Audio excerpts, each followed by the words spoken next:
ناظره څه شی دی؟ قرآن لوستل، چې د قرآن د لوستلو باندې یو انسان پوه شي.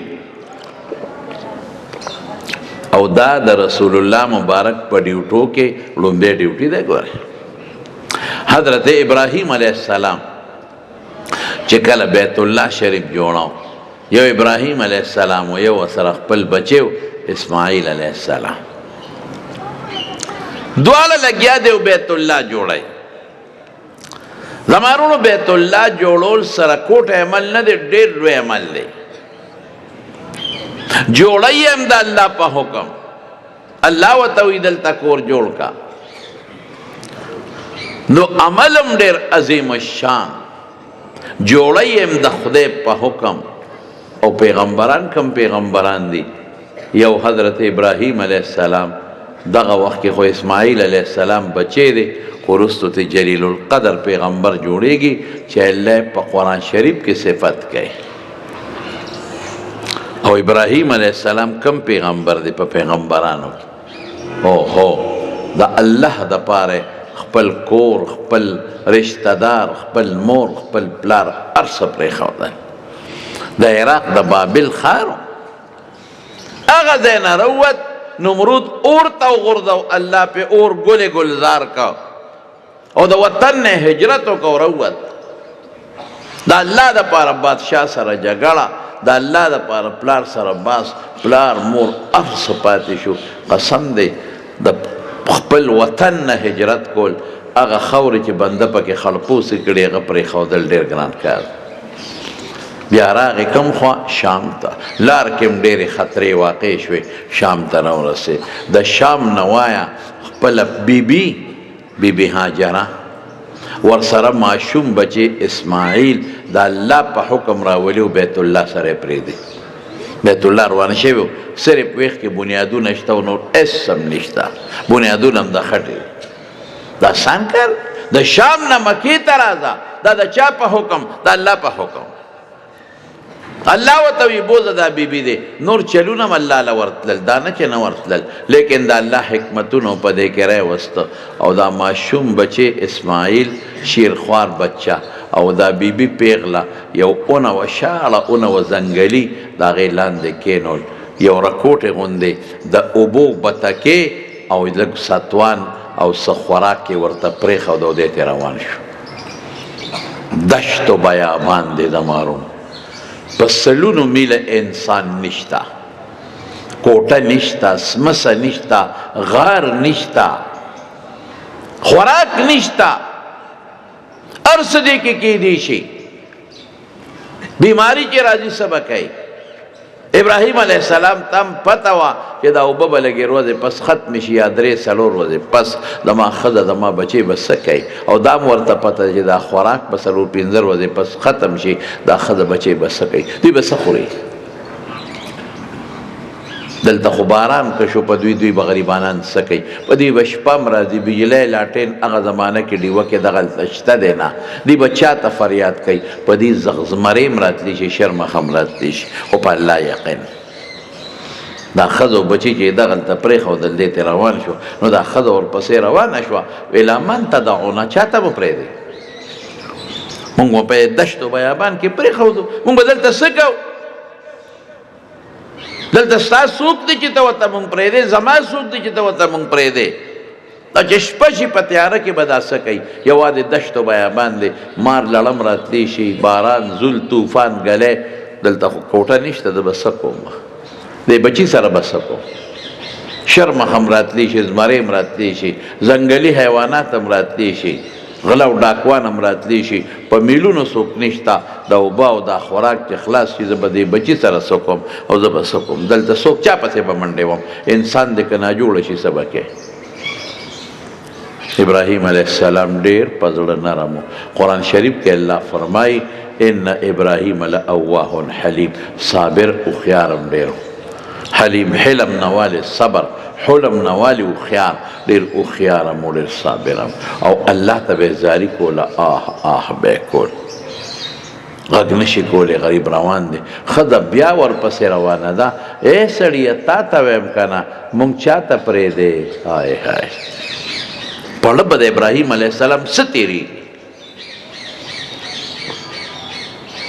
او دقه یو اکلوتا بیٹا دی دقه یو بچی دی بل شته هم نه او بوډاوالي کې الله ورکړی دی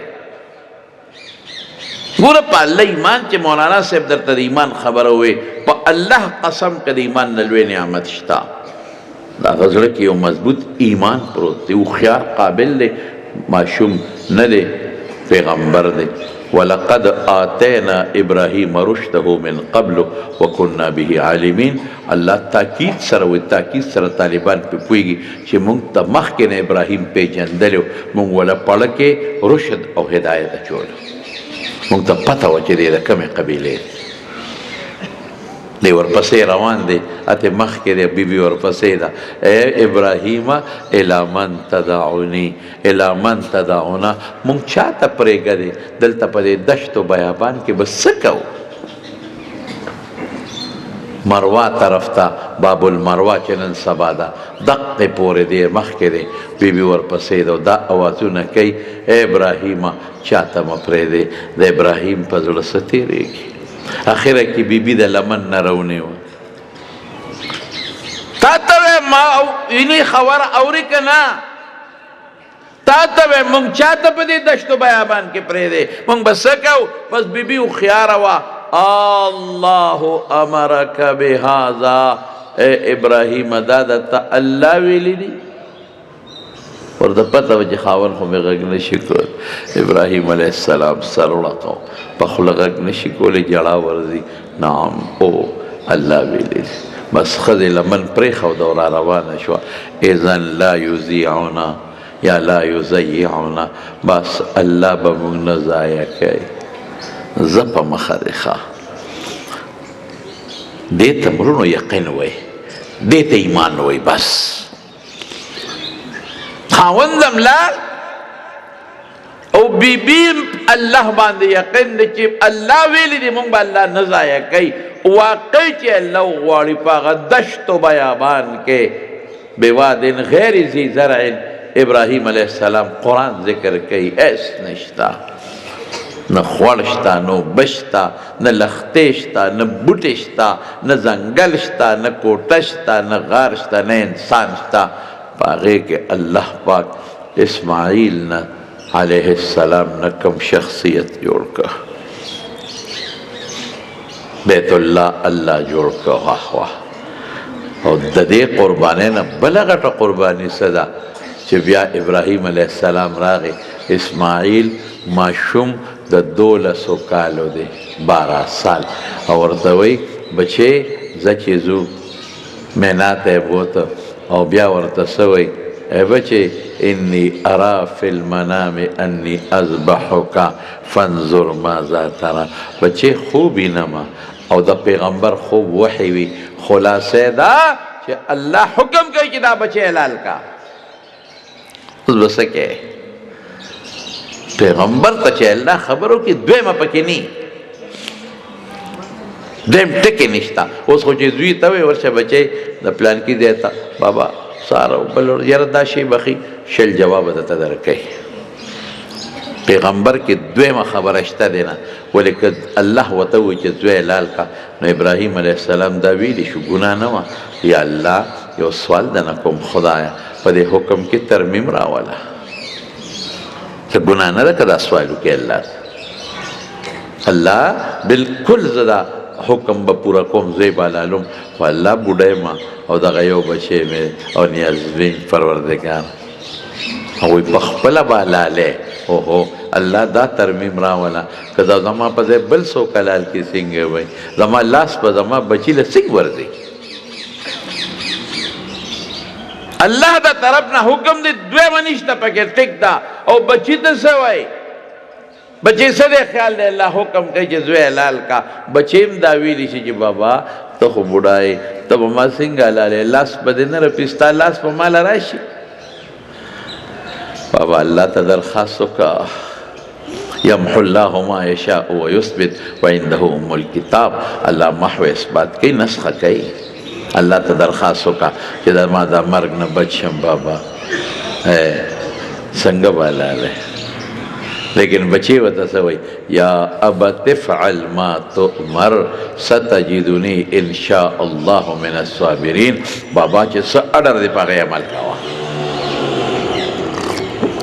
ما تؤمر څه حکم د الله نه کېږي عمل کاوه، او ته به ووینې چې زه به څونه صبر کوم. داسې پیغمبر تاسو نو اوس دلته تپوس کوم، ما ته به ټول جواب راکوئ. د داسې پیغمبر دعا به خدای قبلی که به نه قبلی؟ راکه جواب راکې قبلی به که به نه قبلی؟ بچې تاسو نه تپوس کوم د ماشومانو نه، د ابراهیم علیه السلام غوندې پیغمبر دعا به قبلیږي که به نه قبلیږي؟ دومره قربانی دی یو انسان ورکې نه به قبلی. او هغه اسماعیل چې پلار ته پریوزي راشه مالال که د خدای په نوم چې الله خوشحاله شي، دعا به قبلیږي که به نه قبلیږي؟ قبلیږي به. اوس بیا د خپل سبق اورم. کور څه شی جوړی؟ بیت الله. د چا په حکم؟ د الله. جوړی یې څوک؟ ابراهیم و اسماعیل علیهم السلام، هغه پیغمبران چې د قربانو ډک پیغمبران دي. او بیا ورته سوی وی بابا هغه خو خدای بچ کده حلالولو نه، چې راغی بچې الله حکم کوي چې دلته یو کور جوړ کا، زما مدد به وکړې؟ او بابا الله حکم کوي. لیکن چې کله بیت الله جوړی او سوال کوي نو سوی ربنا تقبل منا انک انت السمیع العلیم. یا الله زمونږ د عبادت قبول کا، قبول دے. ګورې څوکې جوړی د چا په حکم څه شی جوړی، لیکن بیا هم سوی ربنا تقبل منا انک انت السمیع العلیم. یا الله زما د عبادت قبول کا. زمارونو ټولو ته دا درخواست، دا خبره ده، دا سبق د تزوتوم چې کله م عبادت کوئ لومبې به د عبادت د قبلېدو سوال کوئ. منځو کې لومبې به الله قبول کا، زکات ورکې به الله قبول کا، صدقه ورکې به الله قبول کا، ذکر وکې به الله قبول کا، درود شریف وې به الله قبول کا. چې قبولیت راغی بس سړی کامیاب، او که قبولیت رانغی هر څه تباه دي. نو چې کله عبادت قبول کی، قبول دی، بیا د قبلېدو سوال کوي، نو د هغې نه پس یو دوه سواله کوي. لومبې سوال څه دی؟ ربنا واجعلنا مسلمین لک. الله مونږ ستا تابعدار جوړ که خدایه، چې هر وخت ستا تابعدار یو، او زما په امت کې زما په اولاد کې هم ستا یو تابعداره ډله پیدا کې. حضور پاک وایي دا مونږ ته اشارت دی. او بل قیمتي سوال څه کوي؟ ربنا وابعث فیهم رسولا منهم. هم دې کې یو پیغمبر پیدا کا. یتلو خبرې پکې ډېرې دي په دې ایتونو کې، خو زه ټولې خبرې نه کوم، زه صرف د یو ټکي له راځم. یو پیغمبر پیدا کا. حضور پاک فرمایي انا دعاء جدي ابراهیم، زه د خپل نیکه ابراهیم دعا یم. هغه دعا زما په حق کې قبوله ده. او هغه چې بچو کې نیک مسلمانان غوښتي دي تابعدار، هغه زما امت دی. نو ستا هغه پیغمبر ډیوټي به څه وي؟ د حضور پاک ډیوټي ښایي یتلو علیهم آیاتک، چې په دې خپل امت بستا د آیتونو تلاوت کوي. دا ناظره شوه. نو د پیغمبر لومبی ډیوټي څه شی؟ قرآن لوستل. ناظره څه ته وایي؟ د قرآن لوستلو چل ښودل. نو دا بس پکه نه ګڼئ، په دې به فخر کوئ قاریانو حافظانو چې موږ ماشومانو ته قرآن ښایو او د قرآن الفاظ ښایو. دا د رسول الله مبارک په ډیوټو کې پس ډیوټي لومبی ډیوټي ده. دا خو ډېر لوی کار دی. ما یو سړي ته وې ما چې تا ورته په ناظره قرآن ونه ښو نو ماله بخاري له نشي راتلی. د ده نه شیخ الحدیث نه جوړېږي، د ده نه مفتی اعظم نه جوړېږي، د ده نه لوی عالم نه جوړېږي. لاول به ناظره زده کوي، بیا به مدرسې ته ځي. او دا ناظره څه شی دی؟ دا د قرآن الفاظ د کل، دا د بیضاوي متن دی، دا د جلالین شریف متن دی. نو جلالین ورته هلته ښایو، بیضاوي ورته ښایو، او غټ غټ تفسیرونه ورته مونږ ښایو او زده کوو، ورته وایو دا ورسره ګورئ. نو هغه تفسیرونه شرحه د شطر مطلب غواړي چې په متن نه پوهېده شرحه نه شي ویلی. دا مې د علماو له وي، حافظانو له مې وي، قاریانو له مې وي چې دوی په دې فخر وکړي او خوشحاله دي شي چې مونږ خو د قرآن ناظره وښودله. دا خو ډېر لوی شی دی. او دا چې کوم بچي دي او دلته ناست دي یا کومې جینکې دي او هغوی فارغې شوې، هغوی دې په دې خوشحاله شي چې شکر دې مونږ نن هغه شی زده کړو چې د رسول الله مبارک په ډیوټو کې لومبۍ ډیوټي ده. نو دا دې سره به ټول ملګري به مونږه انشاءالله د قرآن شریف تلاوت به کوو. که خیري کوو به که به نه کوو؟ نه شوق سره به وایې، کوی به که نه؟ لاس اوچت کې انشاءالله وایې، شوق سره وایې، نور شوق سره وایې، تلاوت به لږ به کوی خو کوی. خو د دې غټ موبایل نه به هم څوک وزګاری. لوی غم دی که لوی غم.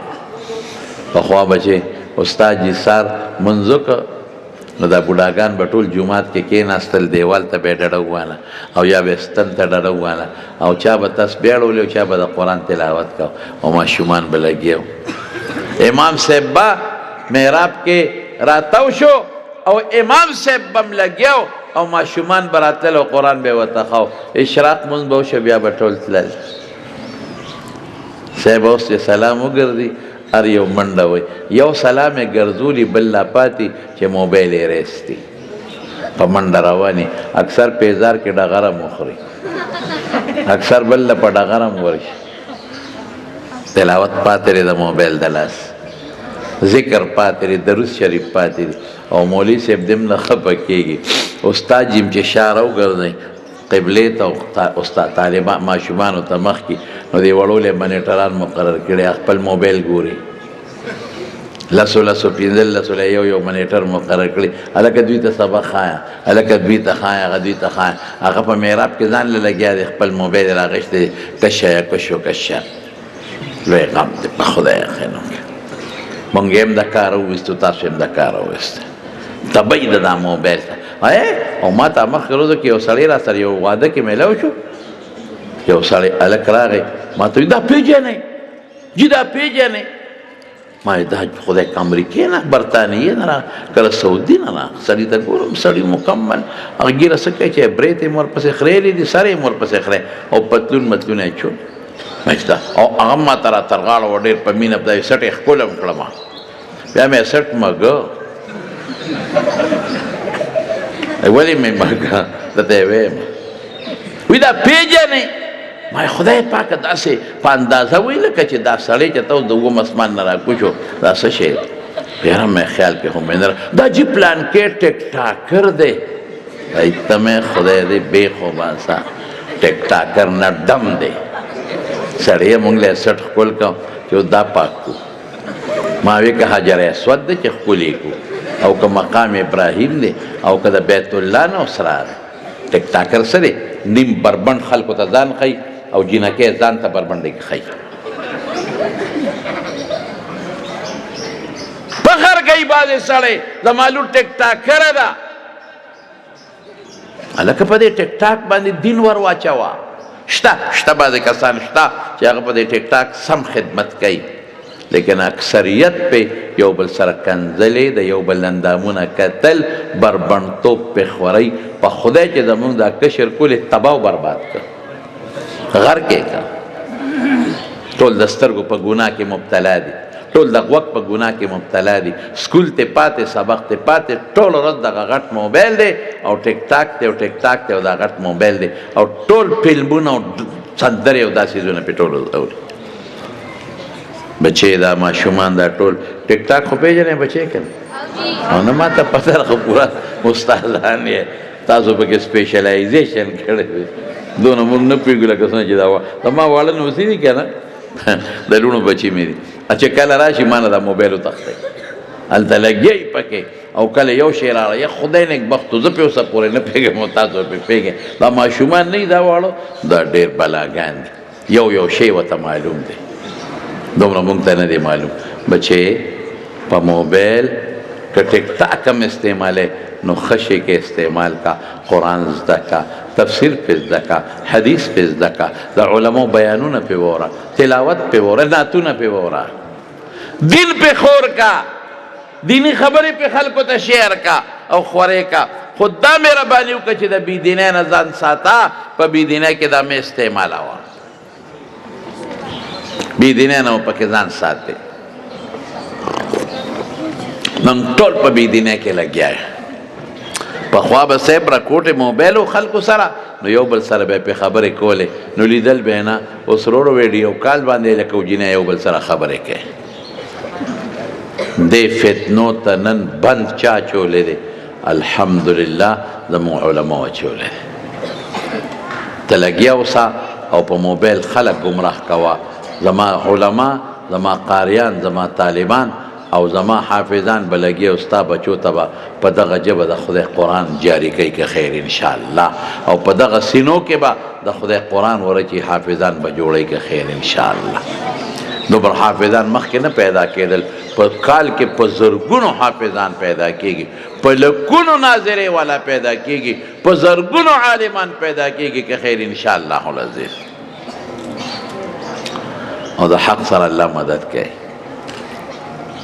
نو دا یو څو خبرې مې درته وکړلې یو به تلاوت کوئ د قرآن شریف ټول که خیر انشاءالله کوئ به که نه شوق سره وایي انشاءالله او دویم یو بچې دا مشران چې څومره دي دی باندې قرآن یاد کې حافظ یې جوړ کړي کوشش وکړئ چې په خپلو نوسو کې او په بچو کې درنه عالمان پیدا شي او بل د عالمانو قدر به کوئ عزت به کوئ د قاریانو د حافظانو بالخصوص دلته مفتی صاحب مفتی محمد قاسم صاحب یا نور علما چې کوم خدمت کوي د هغوی د خدماتو اعتراف پکې خیر ورکړي الله یې د مولانا محمد قاسم صاحب په عمر کې او په دیني خدماتو کې برکات واچي او د ماشومان هلکان جینکۍ چې څومره د قرآن نه فارغ دي الله یې د قرآن په رڼا د دوی سینې مزید منورې کړي وآخر دعوانا ان الحمد لله رب العالمین په جمع ټول یو ځل درود شریف ووایه